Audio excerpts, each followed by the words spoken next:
In today's video, I'm going to teach you how to enable two-factor authentication on Messenger. Because Messenger security is tied to your Facebook account, you'll turn this on from your Facebook settings, and it will automatically protect your Messenger logins as well. Before we start, make sure you can access Facebook either in the mobile app or on a web browser, and have your preferred second factor ready. This could be an authenticator app, your phone for text messages, or a physical security key. Begin by opening the Facebook app or going to facebook.com and signing in to the account connected to your Messenger. On mobile, tap the menu icon, then choose Settings and Privacy and tap Settings.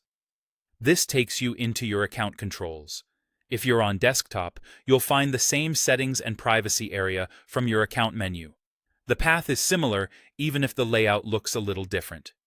Next, locate Password and Security. This section manages how you sign in and how your account is protected. Inside, look for two-factor authentication. Tap it to open the security options. This is where you choose how you want to receive your login codes. You'll see three methods: an authenticator app, SMS text message, or a security key. An authenticator app is the most balanced option for most people. Codes are generated on your device and don't rely on your phone number.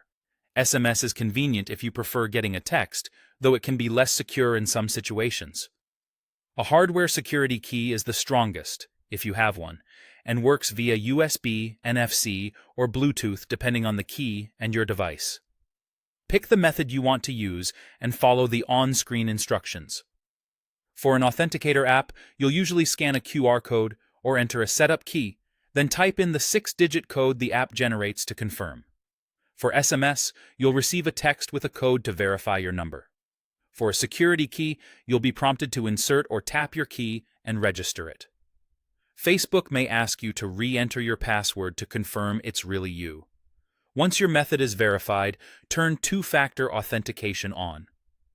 From now on, when you log into Facebook or Messenger on a new device or browser, you'll enter your password and then a code from your chosen method. That extra step makes it much harder for someone else to get into your messages. Take a moment to review any backup options offered on screen and keep them somewhere safe. And that's it. Your Messenger is now protected with two-factor authentication.